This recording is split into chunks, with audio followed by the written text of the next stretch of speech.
Se desarrolla durante esta jornada el paro general del transporte convocado por la UNOT en reclamo del pago de haberes a los trabajadores de COPSA luego del fracaso anoche de la negociación tripartita en el Ministerio de Trabajo. El paro comenzó con los primeros turnos del día y se extenderá hasta el inicio de los turnos nocturnos. El presidente de CUCSA, Juan Salgado, aseguró que la empresa estaba prestando el servicio con el 90% de sus unidades y cuestionó la adhesión a la medida por parte de los trabajadores de Montevideo porque aseguró que en lo que refiere a CUCSA nunca se dejó de pagar en fecha.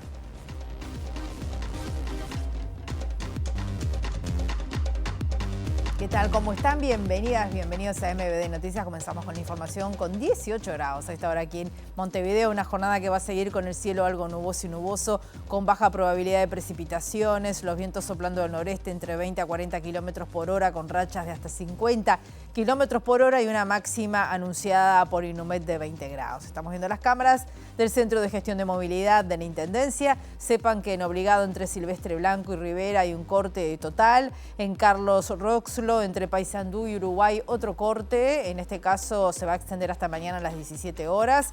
Piedra Alta, entre Miguelete y La Paz, otro corte hasta las 17 horas de mañana también. Vemos los títulos que se están destacando hasta ahora.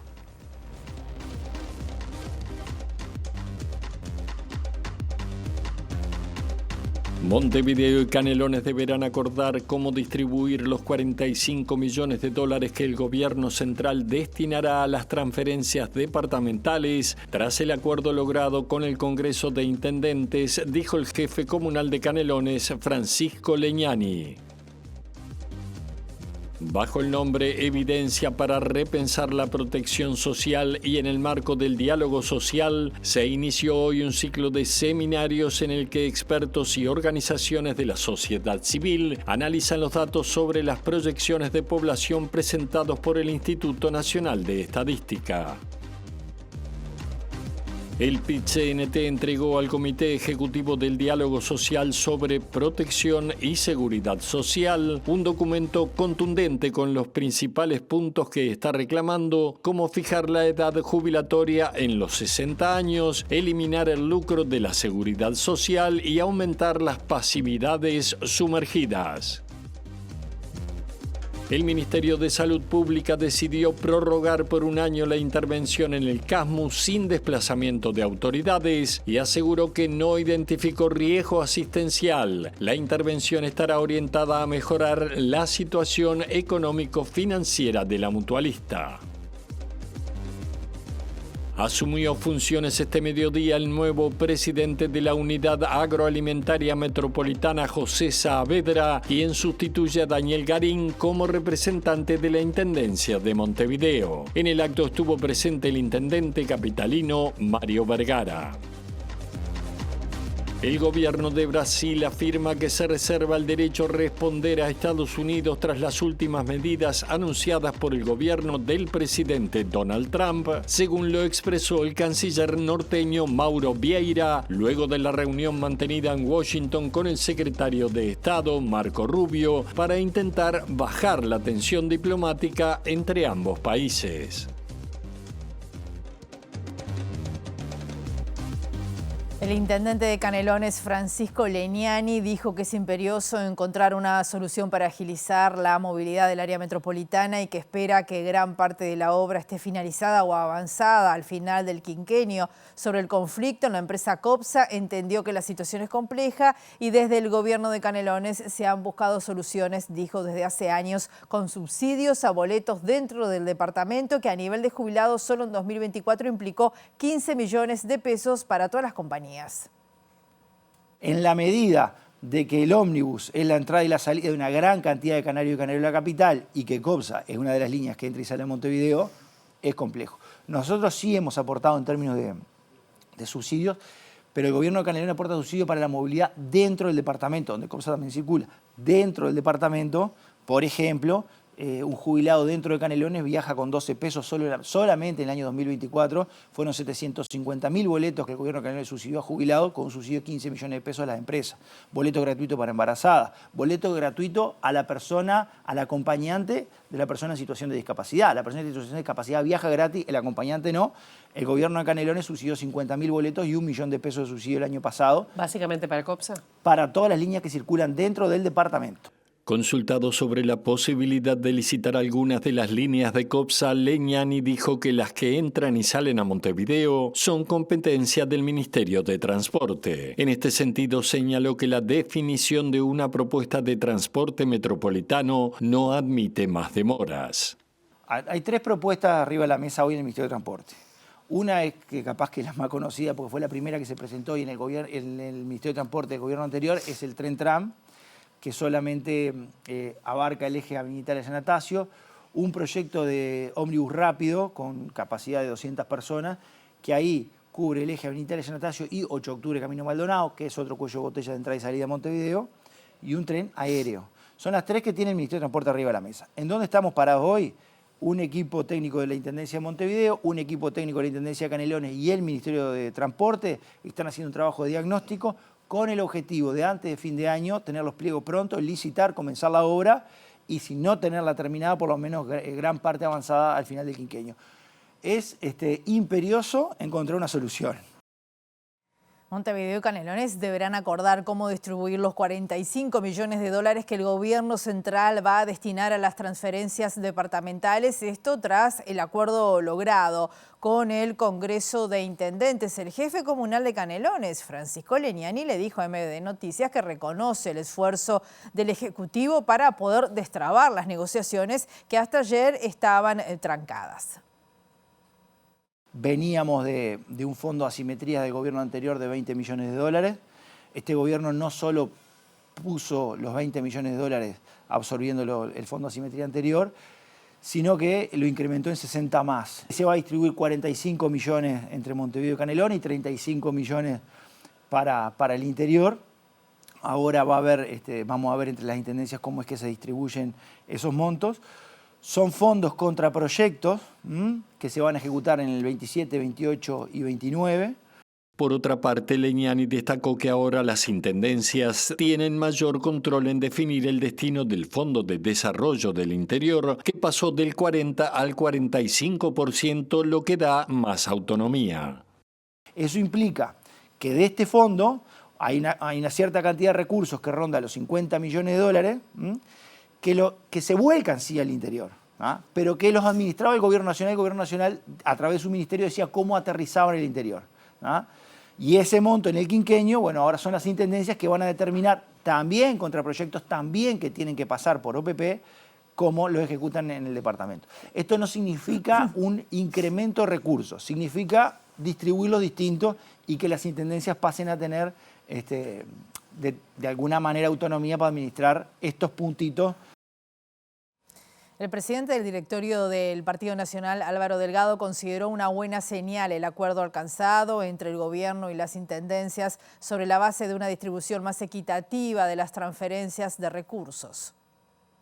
Me parece que es una buena señal que el gobierno y las intendencias se acuerden en generar condiciones de desarrollo y darle una transferencia más equivalente a las intendencias, sobre todo el interior, que cada vez tienen más competencias que no son las propias, en temas que no son los habituales, pero tienen que ver con educación, tienen que ver con salud y obviamente con caminería rural cada vez más extensa y con niveles de producción cada vez más importantes. Así que haber llegado a un acuerdo de un fondo extraordinario con una distribución acordada, con acuerdo de todas las partes, me parece es una buena señal. Me parece que el gobierno, de la posición inicial que tenía, que era negativa, llegar a este proceso, también habla de una posición que, en este caso, no dudamos en decir que es compartible la actitud.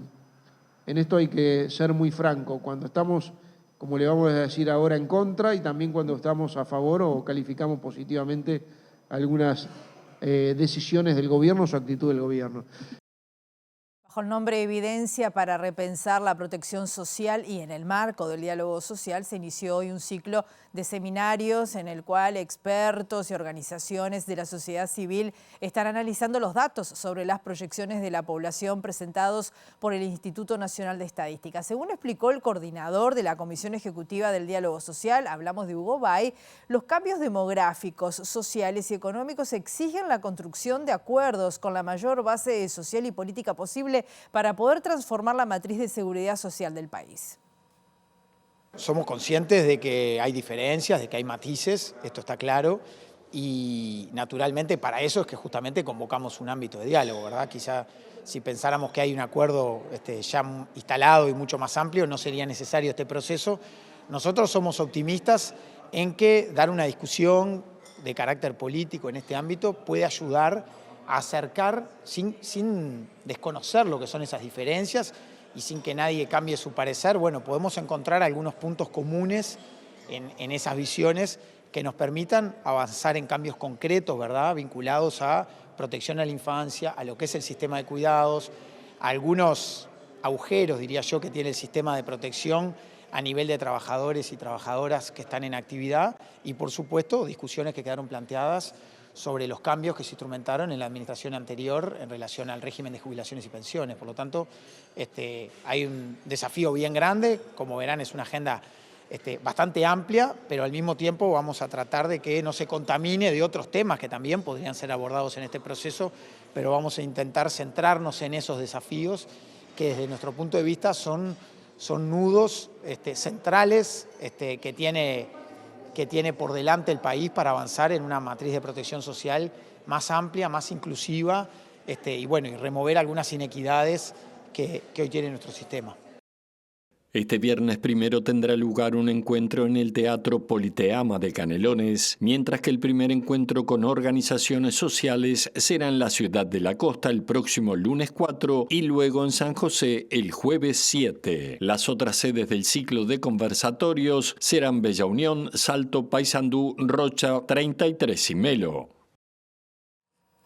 Los representantes de la plataforma Infancias y Adolescencias, que también participan del diálogo social, reafirmaron hoy la necesidad de tener un sistema de protección fuerte que aborde los problemas de esta franja de la sociedad, pero de una manera intersectorial y no fragmentada. Paula Baliato, que es la vocera de la plataforma PIAS, dijo que la situación de infancias y adolescencias en nuestro país debería calificarse como una emergencia nacional y adelantó que se prepara para el 21 y 22 de noviembre un Congreso Nacional de Infancias y Adolescencias que abordará temas como violencia, salud mental y educación.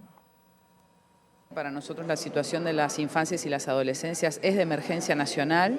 Necesitamos tener un sistema de protección fuerte que aborde los problemas de manera intersectorial y no fragmentada como lo tenemos actualmente. Entonces el enfoque o la demanda nuestra va a ser orientada a eso, ¿no?, a la intersectorialidad, a la interseccionalidad, a respuestas integrales que aborden toda la trayectoria de vida, que puedan hacer foco en familias. Cuando hablamos de pobreza infantil hablamos de familias con niños en situación de pobreza, entonces que se pueda hacer foco en relación a las familias en esas circunstancias. También poder trabajar sobre extender la protección social a los empleos precarizados e informales. Tenemos toda una situación de informalidad que queda por fuera de la protección y en esos sectores informales es donde se reproduce más las infancias y las adolescencias. Entonces venimos un poco con esas preocupaciones y planteos. Y el PIT-CNT entregó al Comité Ejecutivo del Diálogo Social sobre Protección y Seguridad Social un documento que califica como contundente con los principales puntos que está reclamando, como por ejemplo fijar la edad jubilatoria en los 60 años, eliminar el lucro de la seguridad social y también aumentar las pasividades más sumergidas. Así lo destacó la dirigente Nathalie Barbé, que es representante de la Comisión de Seguridad Social de la Central Obrera, quien participó esta mañana de la jornada inaugural de este ciclo de seminarios con la propuesta que se llama Evidencia para repensar la protección social. Traemos lo que el Congreso de Trabajadores definió, un documento muy claro y contundente que tiene principalmente los 3 pilares que trabajamos en el plebiscito, que es volver la edad jubilatoria a los 60 años de edad, el acceso a la jubilación, la eliminación del lucro en la seguridad social y el ahorro individual y realizar un aumento sustantivo en las pasividades para que se puedan, aunque sea, equiparar un salario mínimo nacional. Sabemos que va a ser difícil, principalmente por lo que ya se ha mencionado, que se habla solamente de bajar comisiones, pero bueno, es el papel, el rol que nosotros vamos a tener aquí, a representar justamente al movimiento de trabajadores que tuvo esa iniciativa, la vamos a llevar adelante y bueno, también haremos charlas en diferentes puntos del país, porque nosotros creemos que más allá de que esto se defina por diálogo social, también hay un movimiento por debajo al cual hay que responder, que es la población.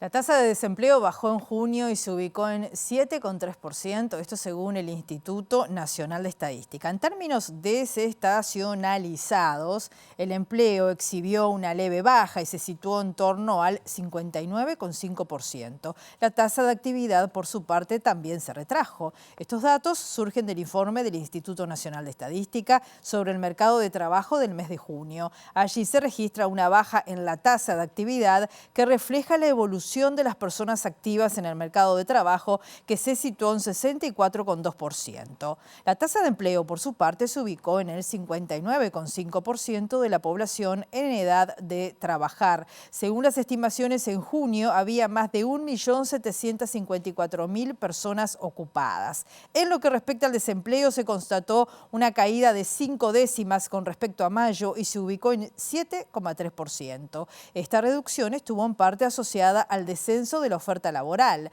En la comparación interanual con junio del 2024, el empleo subió casi 1 punto porcentual, mientras el desempleo cayó de 8,1% al referido 7,3%.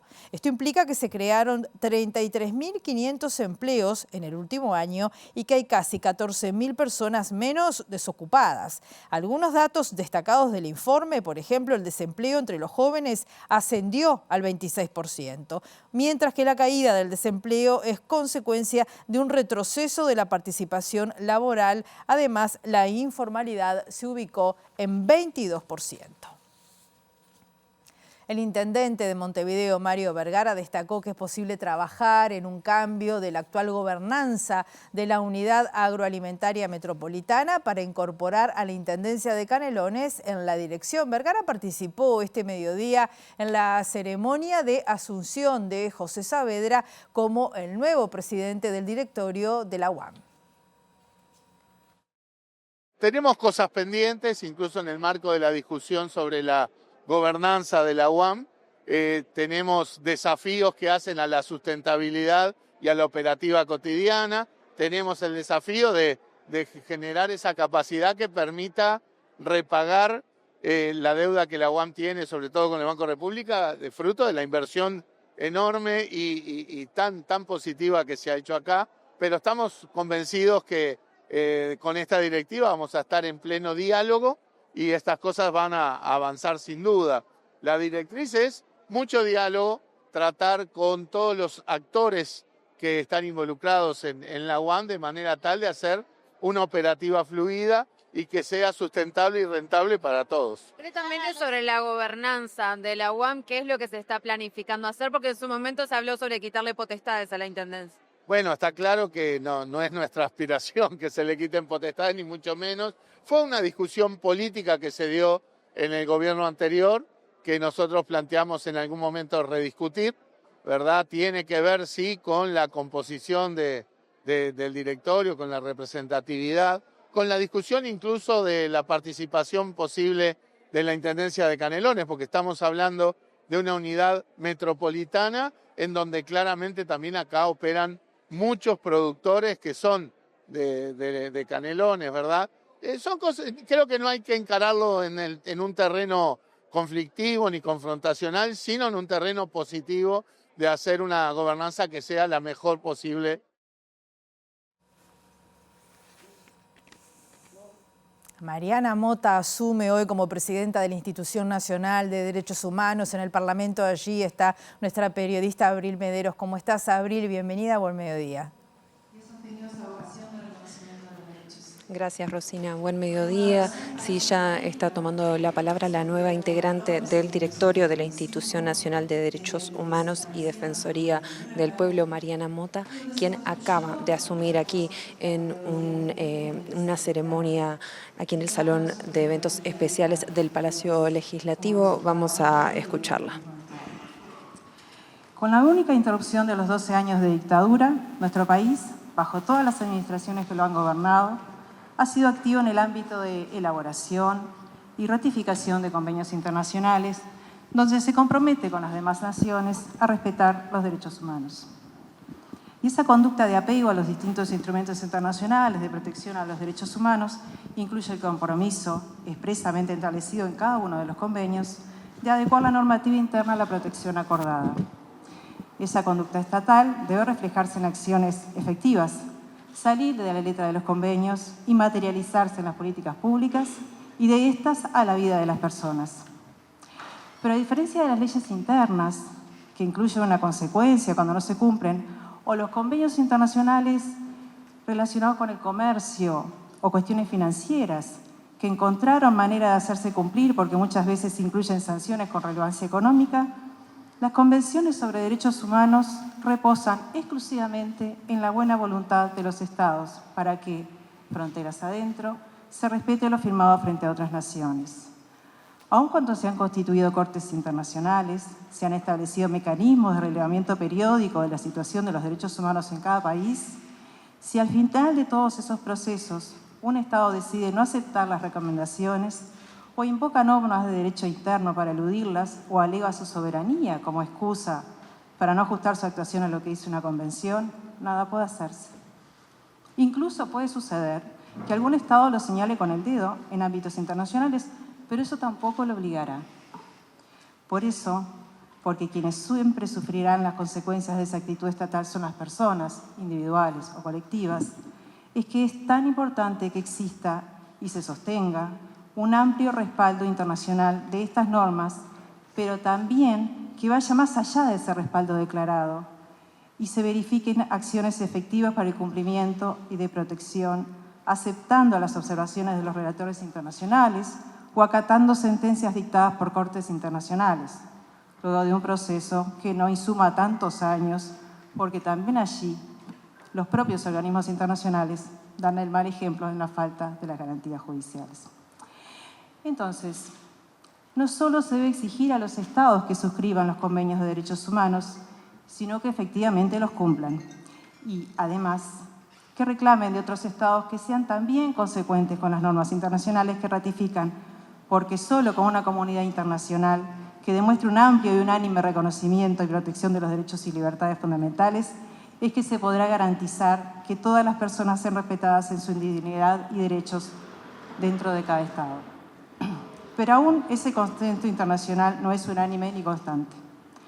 Por lo que la comunidad internacional ha buscado crear mecanismos para asegurar que los Estados cumplan efectivamente con sus obligaciones.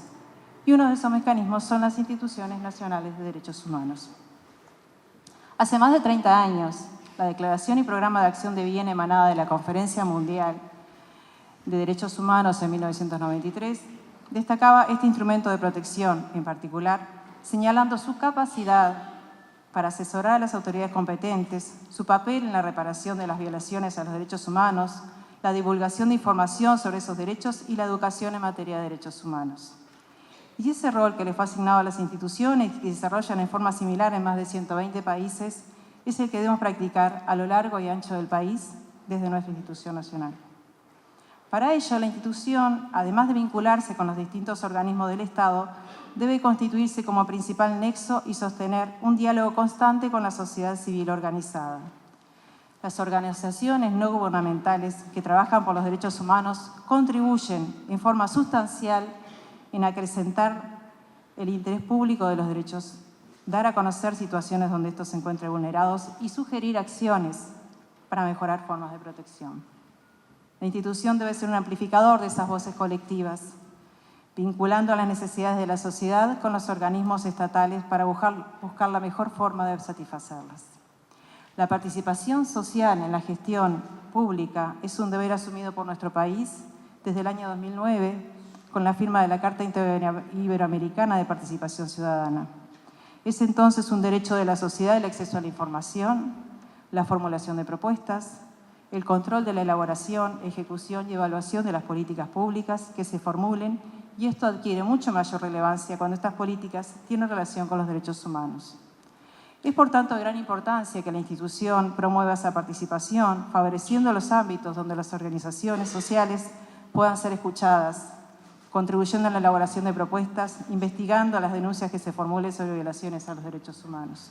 Muy bien, estamos viendo a Mariana Mota, que está asumiendo en estos momentos en el Palacio Legislativo como directora de la Institución Nacional de Derechos Humanos. También están pasando cosas, por ejemplo, en Tres Cruces, una movilización de los trabajadores del transporte. Está nuestro periodista Eduardo Delgado. ¿Cómo estás, Eduardo? Bienvenido, buen mediodía.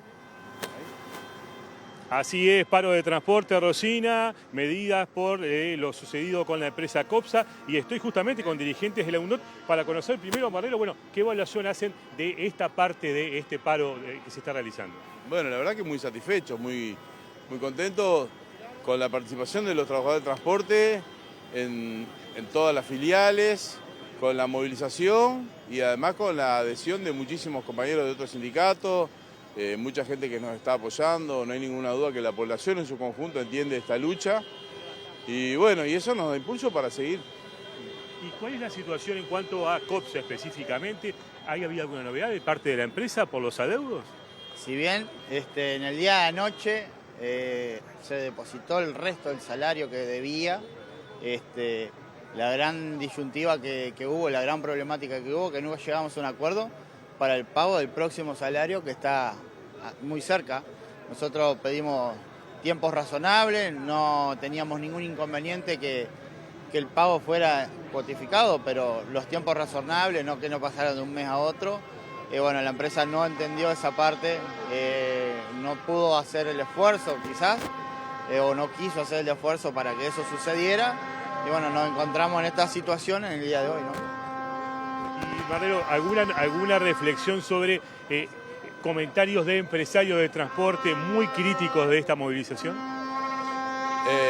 La verdad que nos deja satisfechos. Nos vamos a preocupar el día que los empresarios digan que está bien la movilización. Eso nunca pasa. Es como algunos medios paradigmáticos de la derecha. El día que nos elogien algunos medios que están muy lejos de nosotros, nos vamos a preocupar. Nosotros nos preocupamos de que nos atiendan los trabajadores, las trabajadoras, las vecinas. Un poco por eso esta movilización, a pie, conversando con la gente. Y de todos lados, de todos los comercios, hasta de la parada de ómnibus nos saludan. No ha habido nadie que haya tenido expresiones insultantes hacia nosotros. Los empresarios hacen su juego y lo entendemos, nosotros nos solidarizamos con el resto de los trabajadores. ¿Hasta qué hora está previsto el paro y que vuelva a normalizarse los servicios? El paro es de 24 horas, según las distintas filiales y las formas operativas nos vamos reintegrando a partir de la noche de hoy. Muchas gracias a los dos, muy amables. Rosina, paro de transporte. Una consulta más, Marrero. ¿Y qué pasa mañana si no hay novedades con el conflicto? Y bueno, ahora vinimos del Parlamento, algunos de nosotros fuimos a hablar con algunos parlamentarios. Tenemos previstas reuniones con las dos comisiones de transporte del Parlamento y nos vamos a seguir comunicando con el Poder Ejecutivo a ver cómo logramos destrabar eso. Bueno, tuvimos un primer paso en que, como decía Andrés, se pagaron los jornales de junio, pero ya mañana es agosto y la incertidumbre y la inestabilidad continúan. A partir de mañana seguiremos negociando. ¿Que el gobierno tenga una injerencia mayor sería importante para ustedes? Sí, por supuesto, eso es lo que estamos reclamando. De alguna manera hacer algunas personas que no participan habitualmente en las negociaciones quedaron sorprendidos por la soberbia, por la falta de voluntad de negociación colectiva real, ¿no? Como decimos siempre, sentarse a una mesa no quiere decir negociar. La empresa no tiene ninguna intención manifiesta de escuchar a los trabajadores, de hacer esfuerzos. Y bueno, creo que ayer quedó muy claro, con personas que son muy relevantes dentro del gobierno en el tema de transporte. Y bueno, esperemos que sigan cada vez más incidiendo en esto. Nosotros hoy planteamos al Parlamento que averigüen qué hacen las empresas con el dinero que en definitiva es de la sociedad en su conjunto, tanto la persona que sube al ómnibus como a través de los subsidios, el fideicomiso, los boletos estudiantes. Bueno, ¿qué está haciendo la empresa COPSA con todo ese dinero que recibe, que no cumple con su obligación primera, que es pagarle a los trabajadores? Gracias, Mario, por estos minutos muy amables. Como decíamos, Rosina, movilización de la UNOT por diferentes zonas de Montevideo, en este caso en 18, estamos aquí en la Plaza de los 33, decenas y decenas de vehículos de transporte colectivo recorriendo la principal avenida de Montevideo. Bloque de MBD Noticias, seguimos con la información. El gobierno envió al Parlamento el proyecto de ley de creación de la Universidad de la Educación con autonomía y cogobierno que va a expedir títulos de carácter universitario y licenciaturas. El ministro de Educación y Cultura, José Carlos Maía, anunció también el envío al Poder Legislativo de otro proyecto de ley que reinstala la participación de los docentes en los órganos desconcentrados de educación básica y media. Esto refiere a restituir la participación de los docentes en los consejos desconcentrados. Estamos hablando de UTU, estamos hablando de inicial y primaria y estamos hablando también de todo lo que tiene que ver con secundaria. Aparte de ello, en ese proyecto de ley agregamos la idea de comisiones que habiliten la participación o el involucramiento de la sociedad en su conjunto, sea a través de estudiantes, de padres e incluso a nivel de UTU, de empresarios y trabajadores, porque hay que vincular, en este caso, mucho o fundamentalmente a la educación con el mundo del trabajo. Y por eso se habilita. No es la vuelta a lo mismo, sino que tiene complementos. Maía también destacó el envío al Parlamento del proyecto de ley de creación de la Universidad de la Educación, tal cual se había comprometido en la campaña electoral. Y este proyecto de ley tiene el compromiso que asumimos programáticamente. Desde el gobierno lo mandamos con el concepto de gobernanza que hace a la autonomía y cogobierno, con la amplitud y el convencimiento que en el Parlamento hay que hacer los mayores esfuerzos para lograr acuerdos. Lograr acuerdos supone mayoría de 2/3 y lograr acuerdos supone también que todos tenemos que ceder. Y desde ese lugar nos paramos, no con la verdad en el puño de nuestra maíz. El dirigente de la Coordinadora de Sindicatos de la Educación, la CESEU, José Olivera, consideró importante la presentación por parte del gobierno de los 2 proyectos referidos a la educación que están en línea con las bases programáticas sindicales. Uno sobre mayor participación en el gobierno de la ANEP y otro de creación de esta Universidad de la Educación. Por su parte, Liber Romero, que es el dirigente del Sindicato de Formación Docente, manifestó que es fundamental que la nueva universidad sea cogobernada y que tenga autonomía. Creemos que en el caso de la vuelta a los consejos de educación es un cambio importante. Ha sido una muy mala experiencia las gestiones unipersonales en el marco de las direcciones generales creadas por la LUC. De hecho, en el caso secundaria podemos hablar hoy con dictámenes de la justicia de que hubo hasta abuso de funciones, violaciones de derecho, actuación contraria de derecho, que creemos que con la asistencia de un organismo colegiado, con participación docente, además se evita. Y en segundo lugar, el caso de la UNED es una línea específica que forma parte de esa propuesta programática que entregamos a los partidos políticos, donde nosotros creemos que el Uruguay debe dejarse la política chiquita y pasar efectivamente a dar señales de que se va a ir en un camino de mejorar el sistema educativo público. Y hoy el Uruguay es uno de los pocos países en la región y en el mundo que está trazado en la lógica de ir a las instituciones de formación docente de carácter universitario. Por lo tanto, ambos proyectos son para nosotros importantes. Desde el Sindicato de Docentes de Formación en Educación se consideró positivo la presentación de estos 2 proyectos y consideran fundamental que la Universidad de la Educación tenga autonomía y cogobierno. Valoramos como positivo que haya un proyecto de Universidad de la Educación presentado por el Ministerio hacia el Parlamento. Nos parece fundamental que ese proyecto tenga conceptos como autonomía y cogobierno.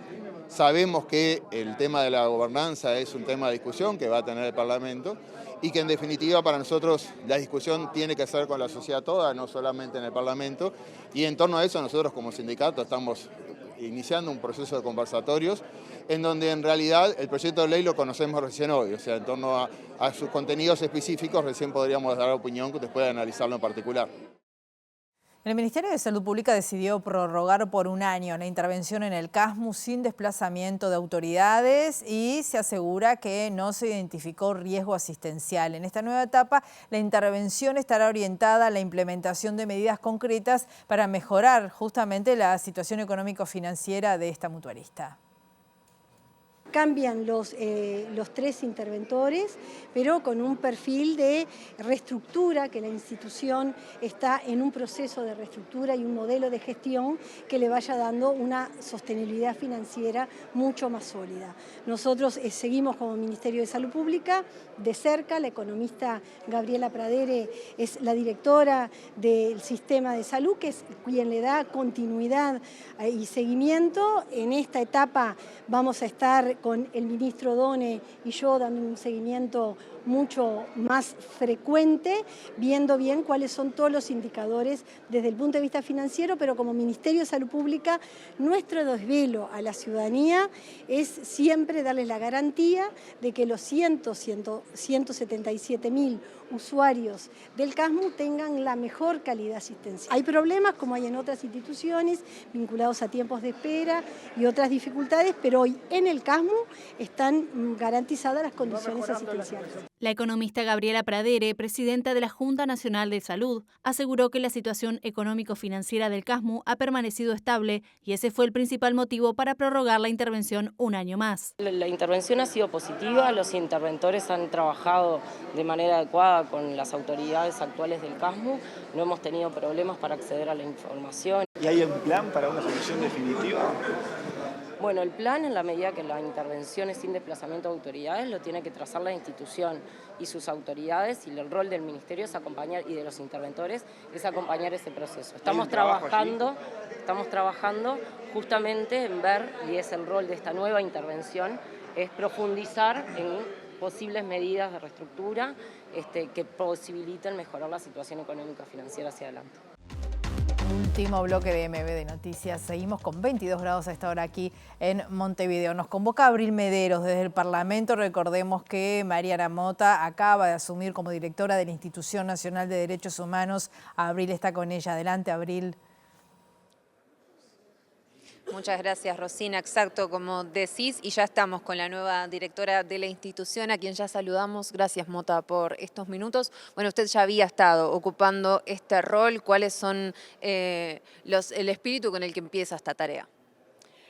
Bueno, sí, como tú dices, yo ya había estado en la institución en otro periodo anterior y bien, un poco la idea es continuar con el trabajo de la institución en sus diferentes áreas, fortalecer los trabajos necesarios para que la institución sea una institución de protección, promoción y defensa de los derechos humanos y bueno, y también abarcar la competencia que le han dado otras leyes a la institución, de manera que bueno, esa es la tarea que debemos afrontar. Usted ha sido una referente junto con el ahora exdirector Wilder Tyler, a quien usted sucede, en lo referente a la búsqueda de los detenidos desaparecidos. ¿Esa va a ser su área también en esta nueva gestión?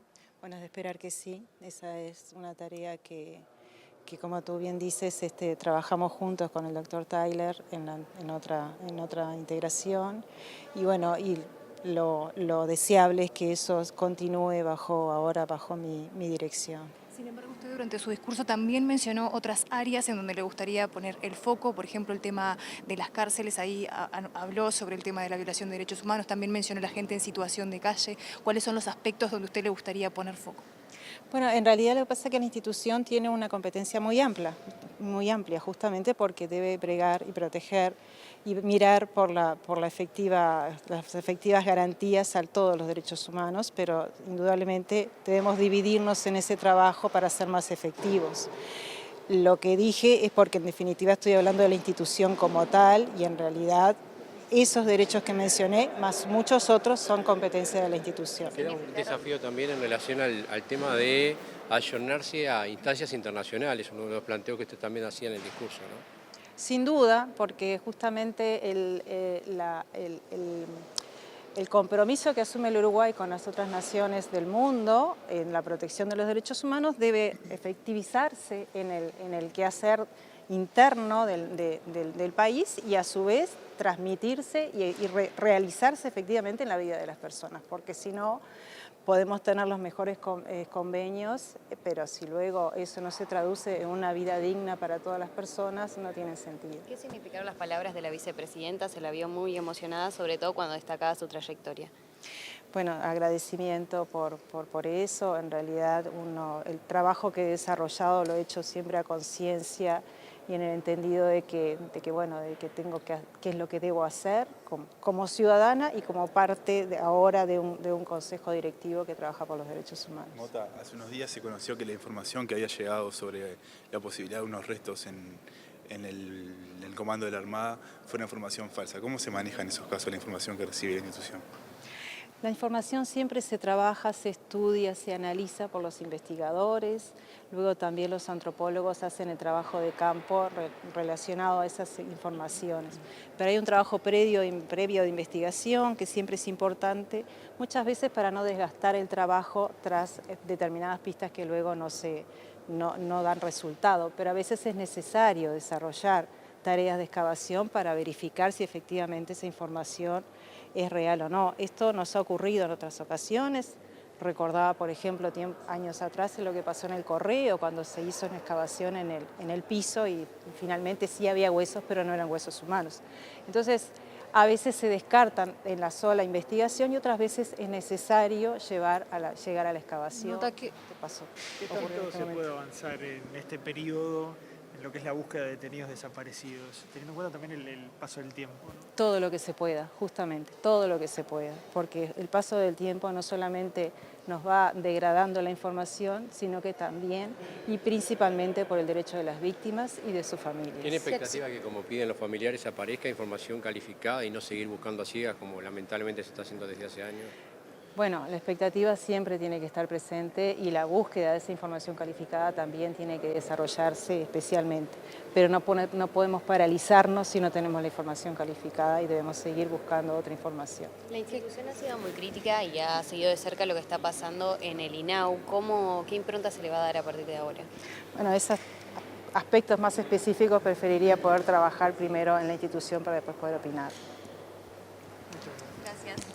Le agradecemos la palabra a la nueva directora de la Institución Nacional de Derechos Humanos y Defensoría del Pueblo, Mariana Mota, quien asumió tras la renuncia del exdirector Wilder Tyler aquí en esta ceremonia de asunción en el Palacio Legislativo. Muy bien, muchas gracias, Abril. Y nosotros los invitamos a que nos acompañen en la edición central a las 18:30 o mañana a las 8 la primera edición de MBD Noticias. Que pasen muy bien. Hasta luego.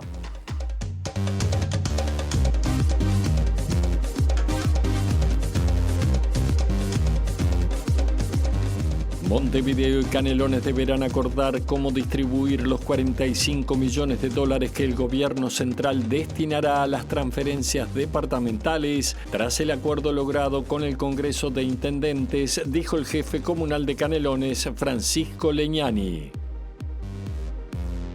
Bajo el nombre Evidencia para repensar la protección social y en el marco del diálogo social, se inició hoy un ciclo de seminarios en el que expertos y organizaciones de la sociedad civil analizan los datos sobre las proyecciones de población presentados por el Instituto Nacional de Estadística.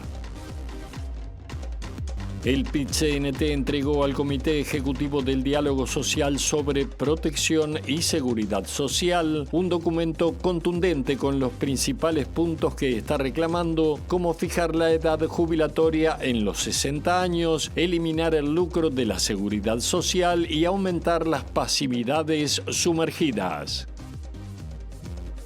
El Ministerio de Salud Pública decidió prorrogar por un año la intervención en el CASMU sin desplazamiento de autoridades y aseguró que no identificó riesgo asistencial. La intervención estará orientada a mejorar la situación económico-financiera de la mutualista.